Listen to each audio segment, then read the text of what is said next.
Alex Berry here for Wargamer.com. Today we're going to look at Metro 2033. And this is sort of set in a post-apocalyptic nuclear future. And the biggest nuclear bunker in the world is the Moscow subway system. So it's sort of set in that type of area. We've got a rule book. It's well written, but there is no table of contents or index. It's just 11 pages. Pretty big font, it's really not that complex of a game, and it's kind of an American style war game. Kind of heavy on luck, kind of a grand strategic view of things, not really getting into too much tactics or something, but that's kind of simulated in some of these battle cards. And it's a fun game. We've got the board here, and let's just kind of jump into how a game plays. I think it's a really good system for 5 or 6 players. I don't believe the game is very balanced at 2 or 3.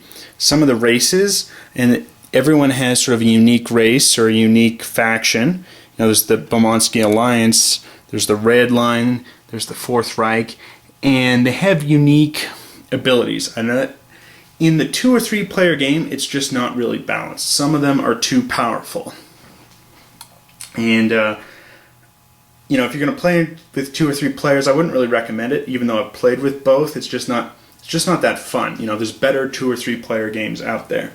But if you're looking for kind of a light-hearted 5 or 6 player, light American style war game, this is really a good option to look at.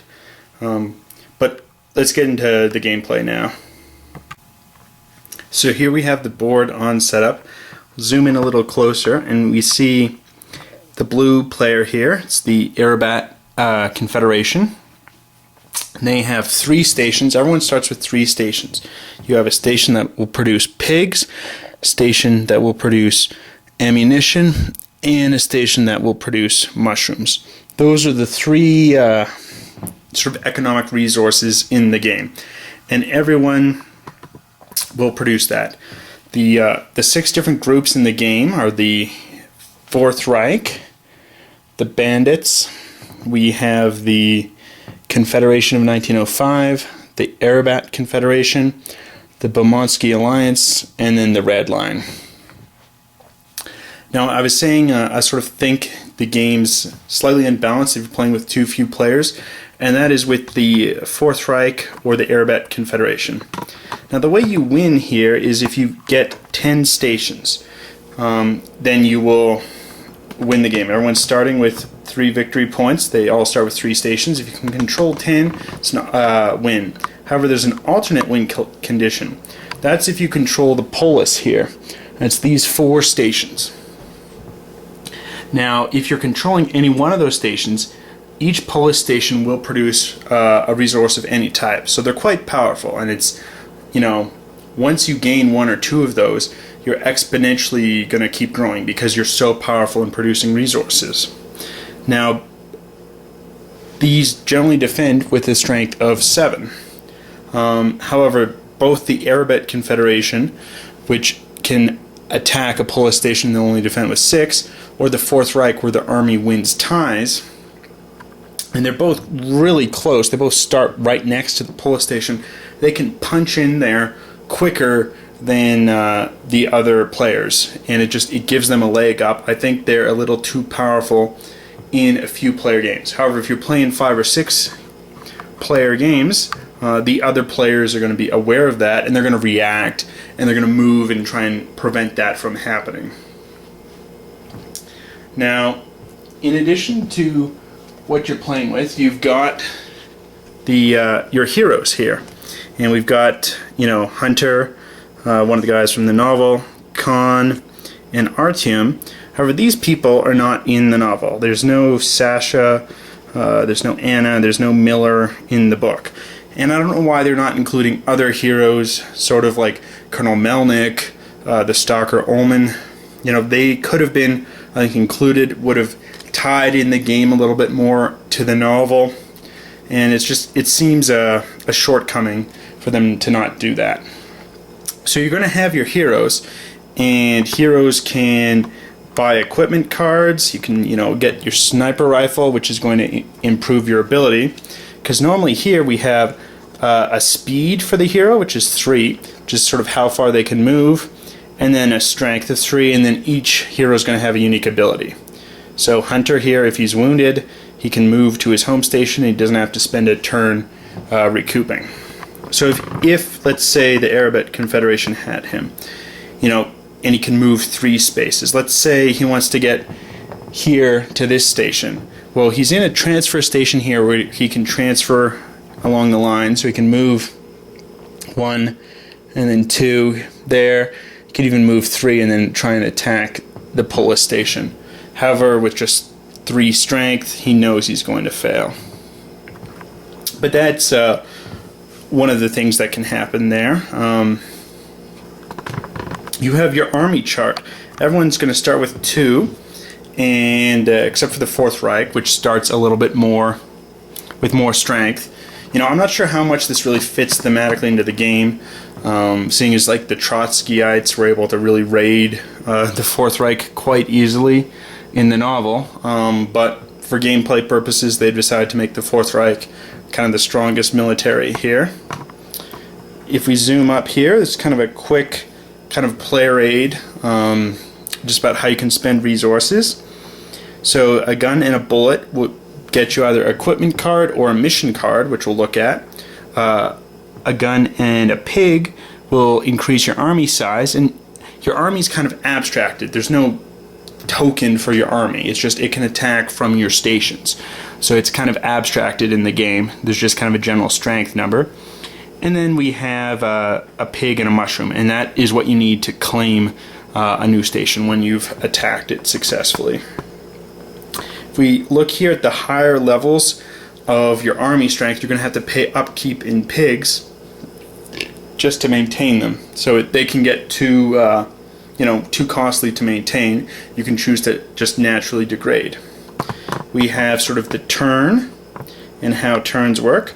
So we'll move the token here, and it starts here, and everyone's going to start with 2 bullets, 2 pigs, and 2 mushrooms.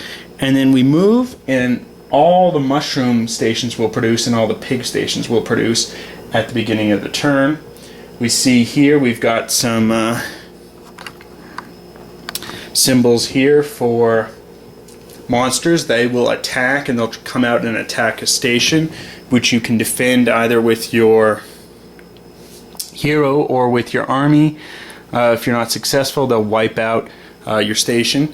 Again, you'll need your hero in order to be at a home station to defend. Take a look at some of these minis. Unfortunately, this mini here has already been broken. We can see his gun's kind of chipped off, so that can kind of happen quite easily in the game. And then we have mission cards over here. Your heroes, in order to purchase either guns or mission cards, need to be on this sort of ring line, the Hansa stations, named after the old sort of German medieval trade empire, Hansa. But if you're at a Hansa station, that's when you can then purchase equipment cards or mission cards. So a sample mission card, for instance, here is capture a neutral station with your hero, and then a hero of your choice receives +1 strength. So they're quite powerful mission cards. You want to be doing these. They're really good in the game. So, for instance, with the phases of the game, the first thing that's going to happen is the events. So this very first turn, we've already produced everything, so we don't have another event. If we zoom in here, we also have this, which are the laws. So the different factions can vote for laws. So for instance, there's arms conversion, which is new troops cost 1 extra mushroom each. So this is going to be proposed each time the turn marker hits a laws section, and players can vote. Each player is going to get 1 vote per station. So the bigger factions later on in the game are going to have more vote, and if they're quite high up in the army, size and their opponents are low, they'll probably want to try and pass something like this. There can only ever be one law in effect at a time, so if a new one is up for vote, it would replace the current law, which it's a good mechanism, I think, there. And that's sort of how the setup is. So what's going to happen in the turn order is the events will trigger, then will be army mobilization, and players will be able to choose to upgrade their army. This is the only time during a turn you can upgrade the army. So if, for instance, the Fourth Reich wanted to go up to 4 strength, they're going to pay a pig and a bullet here to the bank, and they will go up 1 on the strength marker, so they're now at 4. After mobilization would be, and every player is going to do that, then would be the army action, and then in turn order, and you got the turn marker. It's going to move each turn. It's going to move clockwise, so it's not going to be that there's always a set starting player, but it will rotate who the starting player is. After mobilization is going to be your army action.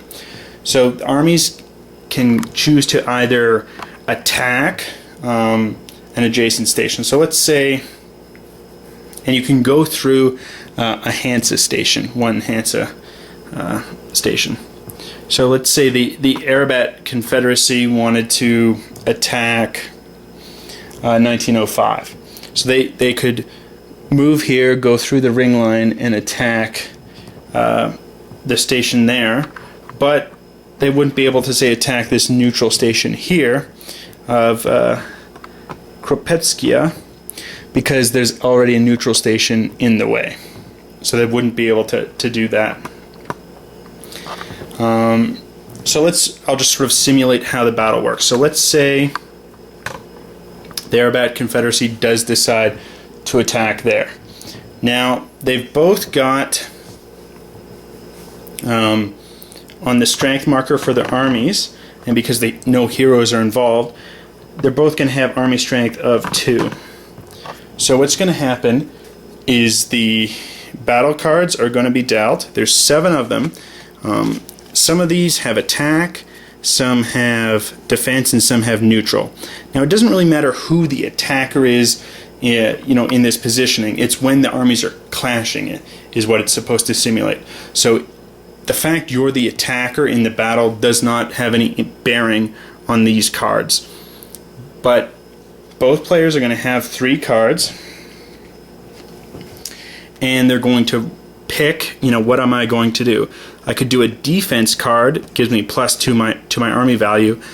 Scout raid, which is +1 to attack, or +3 if it's defense, or this evasion. It's a defensive maneuver. Doesn't give me anything, but if the other player plays an attack card, I get +4. So the Arabat Confederacy is going to pick 1 card. 1905 is going to pick another. And we'll reveal. And we have +0 for the Arabat Confederacy. The 1905 Confederation did +1 on the neutral, so they're going to win the battle.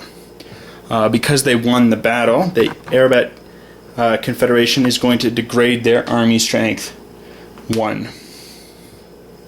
And the station remains in 1905 hands. So that's sort of how the battle mechanism works.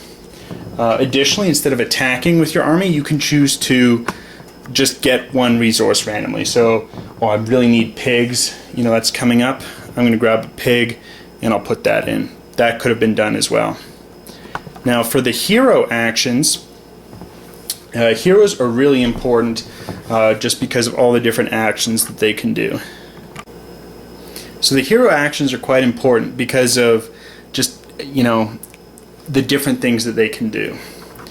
Heroes, again, one of their main things is getting mission cards from the Hansa station, or upgrading their strength. So, for instance, Hunter here is 3 strength, but if he's got a machine gun, he is now 5 strength because it adds +2 to his strength. It does reduce his speed 1, so he can only move 2. Some of the different things are different against different threats. So an assault rifle adds 1 strength, or 2 against physical threats. So that's just how useful they can be in getting cards. One thing that they can do is they can go to neutral stations and then they can scout. So, you know, expansion is not going to happen just against opposing players. It's going to happen against neutrals. So what they can choose to do is they will scout, and they will initially take a card from this lighter enemies pack, and they'll look at it and they'll scout this. So they'll say, oh, this radiological waste at that station, which has a strength of 3. So they can then put that down, and the next round, next turn, if they choose to attack a neutral station, that's who they'll be attacking. That's the enemy that they'll encounter. Otherwise, you know, it's just a random draw, and you don't know who you're getting. So scouting becomes a very powerful action for the heroes. And when it's scouted, you know, it doesn't have to be the hero that attacks the station. It can be your army. So it's a very powerful action. Heroes can also just do the general actions. If, you know, a hero attacks another hero, they can steal their equipment if they win a battle, which can be powerful there. Also, as we saw here, you know, as the turn marker is going around, threats are going to come out and they'll try and attack a station. So you could have, you know, we got mutated pigs here. They could try and overrun a station. They've got a strength of 4. So it's kind of low strength initially, but then soon as one player has control of 6 stations, that is, they've got 6 victory points, then what happens is we chuck out this deck and we move on to more difficult, harder strength monsters, and they have much higher strength. So we have, you know, strength 6 monster, the librarian, for instance. That was in the novel the monsters that inhabit the library. So you have 6 strength, and it's a physiological threat. You know, there's radioactive threats, and there's, you know, biological threats.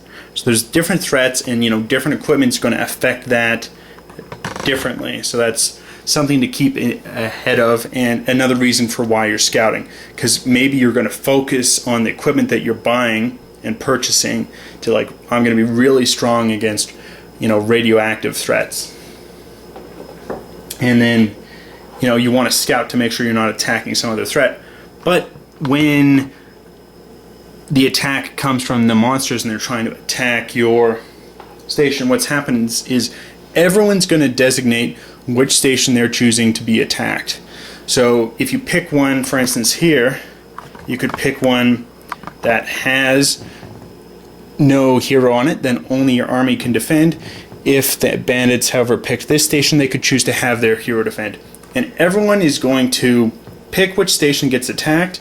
They're going to simultaneously flip over the card, and it's going to be the same threat for everyone. This is a visitor, and it's a strength of 3.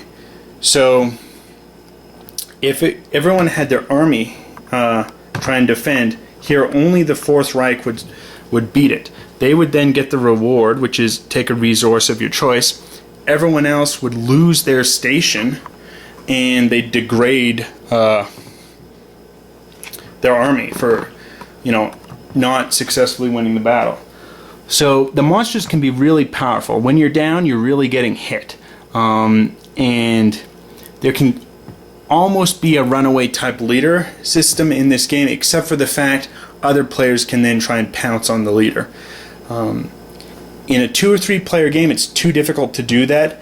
And in a 2 or 3 player game, especially where there's the Fourth Reich or the Arab Confederation, which can just pound into Polis, it's just a little too difficult.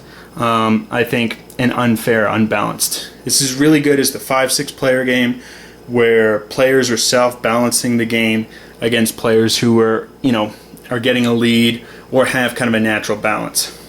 The way selection, however, of these factions occur, it's people will select in order a faction, and then reverse order will select a hero.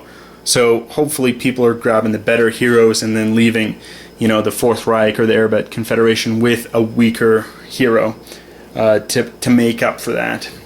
One thing I haven't touched on, however, is the lack of being colorblind friendly. The tokens here, it's different symbols, so it's colorblind friendly in that sense. However, the map itself, there's very slight color distinctions here. I'm not sure if it's showing up in the video or not. It's really quite slight. And so in certain games, like let's say we were just playing with a 5-player game and we weren't playing with the Bomansky Alliance, then we take off this set, and then this whole region, which is a slightly different color, players don't have access to. So there's no access to this region for the game. And it's just very slight color differentials. So here's the Banditos' natural territory, and here's the Bomansky's Alliance natural territory. It's very slight. It's really kind of tough to see. But that would be the biggest complaint, is if you're going to be playing with less than 6 players and someone's colorblind, it's difficult. So that's something you'll want to be aware of if you're deciding to purchase the game. But I think if you like the kind of light American war style, this is it. It is diceless combat, and a lot of people like rolling the dice. But I think this adds a lot of tension. It's really quite quick. It doesn't slow the game down. And you only use this battle mechanism against opposing players. Otherwise, if it's the Polis, there's a default strength of 7. And against the neutral monsters, you draw different cards. Or there's an epidemic, strength 6, and it's biological. So there's, depending on how you're doing it, the battles are quick, and it doesn't take you out of the game too much. I think this is a good, it's a good solid sort of battle mechanic here. But some people, they really like rolling the dice. If you're that kind of person that I love rolling dice, this might not be the game for you. I think it's good. I think it's good with 4 and up. It's not very good with 2 or 3, and it's best, I think, with the 5 or the 6. The game length can vary quite a bit, just because of, a player wins when they get to either 10 stations total or they control all 4 of the Polis stations. And, that could happen in an hour and a half, or it could happen in 4 hours.